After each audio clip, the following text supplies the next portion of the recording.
안녕하세요. 세상의 나그네 오목사입니다. 오늘은 제롬에 대해서 알아보도록 하겠습니다. 제롬은 뛰어난 서방 교부들 가운데 한 사람이었습니다. 그는 달마티아의 부자 가문에서 출생했으며 로마에서 회심했습니다. 그는 로마와 트리에에서 고전을 배웠고 로마에서 수년간 체류한 것 이외에는 그의 생애의 대부분을 동방에서 지냈습니다. 그는 기독교 로마 제국의 타락상에 개탄했으며 그 결과 이 고울 지방에 잠시 머무는 동안 주님을 따르는 최상의 방법은 세상을 부인하고 수도사가 되는 것으로 생각했습니다.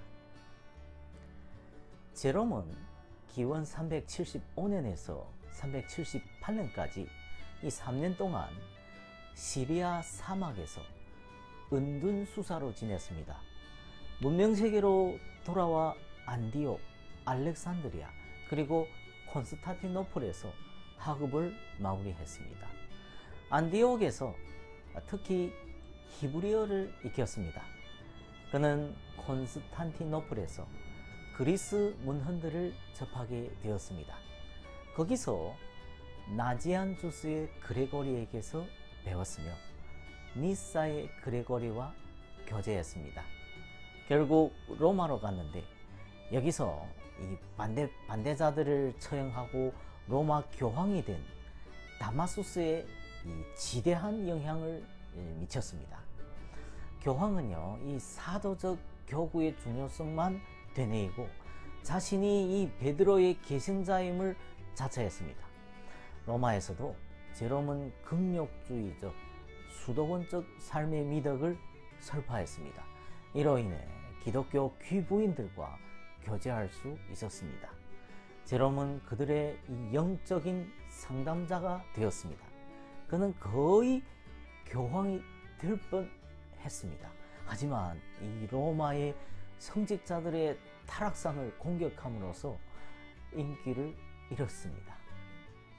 기원 386년 제롬은 베들레헴에 정착하여서 이 수도원을 건립했는데 거기서 수도 생활과 저술 활동에 매진했습니다. 교황 다마수스는 제롬에게 구라티어 역본을 원문에 근거하여 수정하도록 요청했습니다. 그 결과 유명한 라틴어 번역본인 불가타가 생성되었습니다. 그는 이 작업을 베들레헴 수도원에서 수행했던 것입니다. 4세기 이 라틴어 성경들에는 오류가 많았으며 고울, 북아프리카, 이탈리아 등지에 이 상이한 번역본들이 존재했었습니다. 이들을 70인역에서 중역된 경우가 많았는데 제롬은 히브리어에서 직접 라틴어 성경을 번역했습니다. 이는 그가 새 언어의 사람이기 때문에 가능했던 겁니다. 그는 기독교 역사상 가장 뛰어난 성서학자들 가운데 한 명이었습니다. 제롬의 성경 수석은 방대하지만 모두가 동일한 가치를 가지고 있는 것은 아니었습니다. 그는 문자적 의미를 발견하는 것이 어려울 때 알레고리즘을 사용했습니다. 다시 말해 그는 서기에 있어서 안디옥, 알렉산드리아 그리고 랍비들 모두의 영향을 받았다고 하겠습니다. 그는 초기 성서 서기자들 가운데 최고의 인물로 인정됩니다. 그는 정보들의 출처들의 선택에 신중했습니다. 그는 오늘날 존재하지 않는 초기 필사본들을 폭넓게 사용했습니다. 그는 오직 성경의 원본만 오류가 없다고 하는 이 원리에 입각하여 상이한 이 이본들 가운데 어느 것이 원래의 본문인지 결정하기 위해 대대적인 필사본 연구를 했습니다.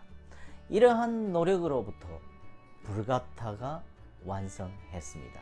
이는 로마 가톨릭 교회에 의해 원본 성경과 동일하게 영감된 것으로 간주되어 있습니다. 제롬과 로마로부터 따라온 사람 중에 이 폴라라고 하는 귀족 출신의 과부가 있었습니다. 그녀는 팔레스타인에서 3개의 여자 수도원들과 1개의 남자 수도원을 건립했습니다.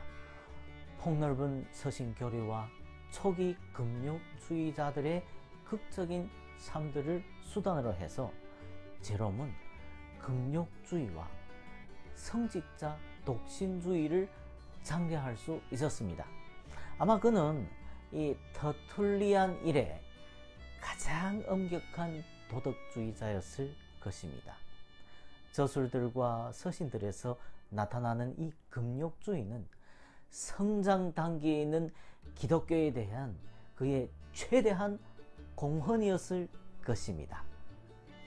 제롬은 기원 380년 유세비우스의 연대기의 후반부를 번역하고 325년에서 378년 사이의 사건들을 첨가했습니다.